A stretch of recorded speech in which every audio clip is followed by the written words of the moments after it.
Vatsimpana etnineny Ratovelo Jacqueline. Mankalazany Jehova ry Jerusalemo, midiran'Andriamanitra ry Ziono. Amen. Ivavaka isika Tompoko. Tsy mety mangina Jesosy ny fonay olom-boa vonjinao rehetra, mbola nomenao tombonandro fahavelomanay indray ary koa notafianao hery sy tanjaka fahasalamana, ka dia mbola afaka indray hiatrika ny voninahitra ao amin'izao maraim-baovao izay nomenao anay izao. Mbola afaka ihany koa iankohako eo amin'ny tongo masinao Jesosy eo, mba hiarahabanao, hideranao, ankalaza ary hanome voninahitra ambony indrindra ho anao, satria mendrika ho anao avokoa izany noho ny fahamasinanao, ny fahalebiazanao sy ny fahefana feno izay anananao. Misaotra indrindra ihany koa Jesosy mbola afaka andrendray izay ny teninao androany, ampianatra anay, hanoro anay ny didinao rehetra, anisy koa izay tsy fahatanteranay rehetra Jesosy malala. Koa mba meteza Tompo, anadio anay amin'ile raha soanao, anala rehetra izay tsy avy aminao Jesosy, mba ahafahany fanahy masinao mitoetra malalaka ao anatin'ny fonay, ampahafantatra anay ny marina rehetrarehetra, ary koa hanokatra ny masom-panahinay, mba hatakaranay izay rehetra tianao ambara aminay androany. Ary koa indrindra ahafahanay mitahiry izany teninao izany eo am-ponay, ampiaranay eo amin'ny fiainanay, ary koa ampaherezanay ny olonao Jesosy, satria izany ny sitraka ho tanterahanay. Dia mitenena aza Tompo fa vonona izay andresy ankatony didinao. Amin'ny anaranao masina sy manan-kery avy any Nazareta Jesosy, no anaovanay izany vavaka izany. Amen. Dia mbola faly miarabantsika rehetra amin'ny anaran'ny Tompo ry havana, ary faly koa manonona ny fahasoavana mba hampiadanana avy amin'Andriamanitra Ray sy Jesosy Kristy Tompo, ary ny hery sy ny fampiraisana avy amin'ny fanahy masina. Amen. Ny teny izay angalantsika fampahirezana ry havana androany dia izay hitantsika ao amin'ny boky ny Isaia toko 12, ny andininy voalohany ka hatramin'ny fahaenina. Isaia toko 12, ny andininy voalohany ka hatramin'ny fahaenina, ovakitsika amin'ny anaran'i Jesosy Kristy Tompony teny.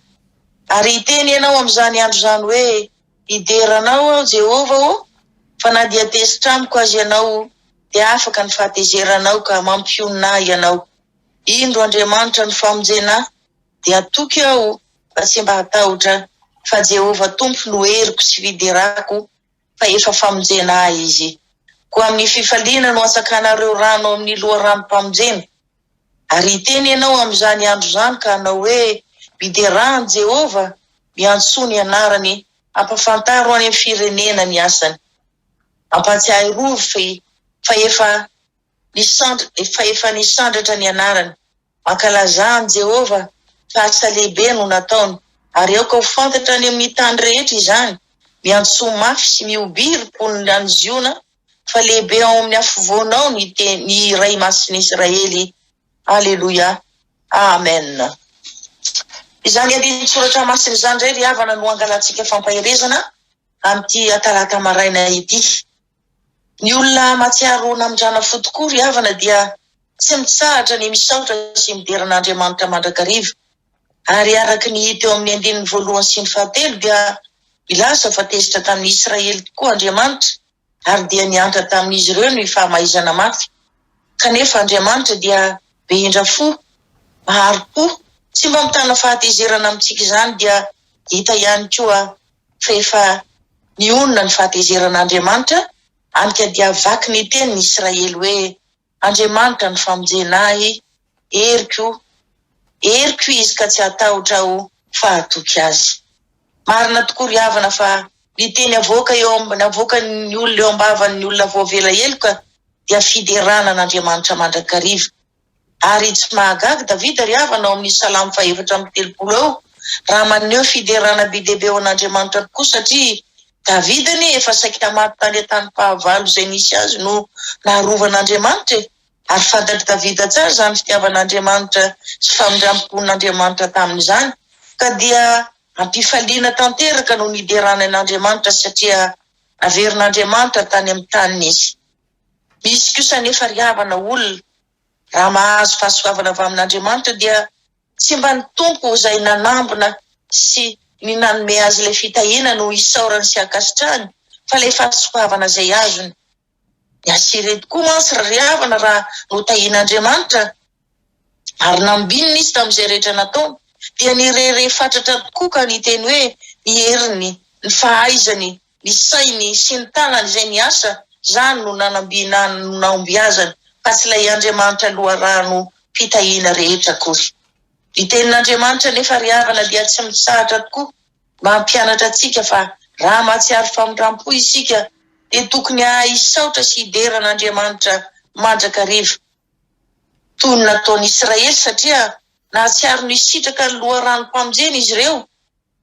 Ny olona rehetra izay tena niaona tamin'i Jesosy Kristy marina tokoa mantsy riavana dia mahatsiaro fa tena loharanom-pifaliana, loharanom-pamonjena i Jesosy Kristy io ka tsy tokony hatakalo na amin'inona na amin'inona, tsy hatakalo amin'ny vola aman-karena ihany koa.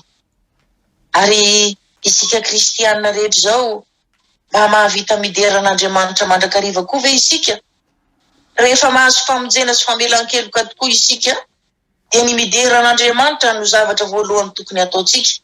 Kanefa koa ninona no zavatra miseho amin'ny fiainantsika?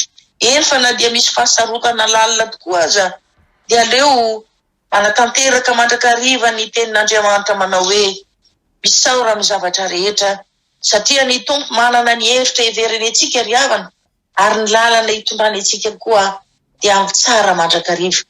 Mila mino fotsiny isika fa izay rehetrarehetra ataon'Andriamanitra dia hitondra fiadanana ao antsika. Aleo re manao tahaka ny Davida fotsiny, niteny Davida hoe hisaotra amin'ny Jehovah lalandava aho ary ao ambavako mandrakariva ny fiderana azy. Tahaka izany koa anie Paoly sy Silasy raha nogadraina satria ankatoan'i Jesosy Kristy dia tsy mantsahatra ny vavaka sy ny deran'Andriamanitra izy tao am-ponja tao satria ny fifaliana azony avy amin'ilay loharanom-pamonjena no nanosika azy ireo hidera sy hankalazan'Andriamanitra. Eny fa na dia tamin'ny fotoana mamatonalina tokoa azy. Izany rehetrarehetra izany riavana no ndeha ataontsika fampianarana ka mba hianatra hideran'Andriamanitra koa isika isan'andro. Ka iny maraina vao mifoy iny andeha hiezaka hiaino hira fiderana isika ary manaraka moramora zany hira fiderana zany. Raha tanteraka antsika izany dia mahatoky riavana fa izay no ataon'ny Tompo lalana ampifaly ny fotsika ary dia ho lasa fiainana ao antsika tokoa ny mideran'Andriamanitra. Ary tsy izany ihany fa azoto anompo an'Andriamanitra ihany koa tsika amin'ny fifaliana tanteraka. Araka ny teniny ao amin'ny Salamo 100:1 manao hoe manompoan Jehova amin'ny fifaliana. Voalaza eto ihany koa riavana fa Israely no novonjen'Andriamanitra kanefa dia tsy mba nahenangina izy ireo fa mbola niantso ihany koa ireo firenena hafa hideran'Andriamanitra koa hoe miderahan Jehova, iantsoa ny anarany, ampafantaro any amin'ny firenena ny asany rehetra. Ny olona efa nandray famonjena avy amin'Andriamanitra izany tokoa riavana dia tsy maintsy mitory izany famonjena izany any amin'ny hafa foana. Mampahafantatra ny asany any amin'ny firenena rehetra ihany koa ary mampahafantatra any amin'ireo jentilisa fa Andriamanitra no heriny sy ny tokony ka hoderainy mandrakariva. Toy izany koa riavana ireo boky efa-da raha natao fahirano Samaria dia tsy nahazo niditra tao an-tanàna intsony izy noho ny abokany fa nijanona tany ivelany. Rehefa niasa nefa Andriamanitra dia vaky nandositra ireo fahavalo nanao fahirano any Samaria dia hoy izy efa-da hoe aleo tsy hijanona eto amin'ny eto isika fa sao matinoana eto fa andeha hamonjy ny toby Sirianina koa rehefa maty dia maty isika. Rehefa tonga tany nefa izy ireo dia tsy nisy olona intsony tao fa nampanotsiron'Andriamanitra ihany koa dia afaka nihinana izay nohaniny rehetra izy efa-da ka voky ary nangorona rena ihany koa. Tonga saina nefa izy efa-da ka niteny hoe raha mijanona eto fotsiny isika dia tena meloka eo anatrehan'Andriamanitra satria efa nampanotsiron'Andriamanitra avokoa ny fahavalo rehetra. Noho izany dia afaka malalaka isika ilaza ny any amin'ny tanàna hoe izao ny vaovao mahafaly. Isika hoy izy ireo na dia boka aza namindran'Andriamanitra fo ihany ko andeha re ilaza ny any amin'ny tanàna ny vaovao mahafaly rehetra. Tena marina tokoa riavana fa tsy mba mahay manginy izany ny olom-boavonjin'Andriamanitra ary tsy mahay mamitanana ihany koa amin'izay fitahiana azony avy amin'Andriamanitra fa mizara foana Araka ny teny ao amin'ny Matthieu 10:15 manao hoe efa nahazo maimaimpona ianareo koa manomeza maimaimpona. Ary le fifaliana ao anaty vokatry ny famonjena izay avy azo avy amin'Andriamanitra, izany no mibisika ao amin'ny olona ny tenin'ny Tompo manao hoe mandehana ka mbarao any amin'ny jentilisa ny asa-pamonjena lehibe. Afatra natao an'i Israely ry havana izany, kanefa kosa afatra natao antsika izay efa novijen'Andriamanitra ihany koa. Tsy mba maniry ve isika mba hanambara ihany amin'ny hafa ihany koa ny famonjena efa noraisitsika? Indrindra fa raha mandreny baiky ny Tompo isika manao hoe mandehana any amin'izao tontolo izao ka mitory ny vaovao mahafaly rehetra, dia tsy inona kory izany vaovao mahafaly izany fa ny asa-pamonjena marobe izay nataon'i Jesosy Kristy mba azahoantsika famelan-keloka, mba hanavotana antsika, mba hamonjena antsika. Niaritra fahoriana sy firim-paratampony Jesosy mba ho antsika ry havana fa tsy ho anazy akory. Nokapohina izy, nofatsihana teo ambony hazo fijaliana ary nanaiky hatramin'ny fahafatesana ihany koa. Mbola ho antsika ihany koa no nanaovany an'izany fa tsy ho azy akory. Nataony izany rehetrarehetra izany ry havana mba hanavotana ahy sy ho anao, mba azahoantsika rehetra fiainana mandrakizay. Ary ny fifaliana, ny fiadanana dia omeny Jesosy ho an'izay rehetra mandray azy. Koa eo anatrehan'izany fitiavana tsy manam-paharoa atolotry Jesosy Kristy ho antsika izany ry havana, dia ho vitantsika ve ny angina? Atoa ry havana tonga amintsika izao vaovao mahafaly izao dia maniry tokoa ny Tompo raha maniry mba hitoritsika any amin'ny olona rehetra ny famonjena izay azontsika avy amin'i Jesosy Kristy, le loharanon-aina, ary izy ihany koa ilay solofony Jese nitondra famonjena ho an'izao tontolo izao. Koa andeha isika ry havana hiteny tahaka ny Paoly manao hoe fa raha mitoro ny filazantsara aho dia tsy misy reharehako satria tsy maintsy manao izany, fa lozako raha tsy mitoro ny filazantsara aho. Hitantsika izany tenin'Andriamanitra izany eo amin'ny Korintianina 1:5-9. Ny voninahitra, ny dera, ny laza eo an'Andriamanitra irery ihany, anio ampitso ary mandrakizay. Amen. Ivavaka isika. Mankasitraka indrindra ry Tomponay sy Mpanjakanay mbola tsy nafeninao taminay indray ny sitraponao. Mampatsiahy anay fa tokony tsy hitsahatra tokoa izay olonao rehetra hisaotra sy hideranao amin'ny zavatra rehetrarehetra izay asehonao eo amin'ny fiainanay tsirairay avy. Koa na fahasoavana, na fahasarotana nomenao anay dia hideranao foana izay araka ny teninao hoe misaora amin'ny zavatra rehetra. Ary ny fiderana izay ataonay eo anao Tompo dia tokony tsy fidy toerana, tokony tsy fidy fotoana ihany koa. Nampatsiahivinao anay avokoa izany rehetrarehetra izany Jesosy satria fantatrao fa mifidy zavatra hisaorana sy hiderananao izahay, ka izay zavatra tianay ihany, izay azahoanay tombony ihany no hisaoranay anao. Fa ny sasany kosa dia matetika aza mimenomenona izahay ka manome tsiny anao mihitsy aza amin'ny farany. Menatra sy mangahy ahy izay Jesosy eo anatrehan'izany fahadiso-kevitra izany satria tsy takatry ny sainay akory, fa matoa ny zavatra ataonao eo amin'ny fiainanay dia efa manana ny tanjona manokana ianao izay, ary efa nolazainao isanandro fa ny hevitra ao aminay, ny lalana hitondranao anay dia tsy maintsy hitondra fiadanana fa tsy loza akory. Koa mamindrafo aminay Jesosy malalo, mamela ny elokay rehetra amin'izay rehetra ratsy vitanay teo anatrehanao. Nampatsiahy anay ihany koa ianao fa ny olom-boavonjinao tsy mahavelanao anginy izany Jesosy, fa tsy maintsy mitoro ny famonjenao rehetra any amin'ny hafa manodidina anay.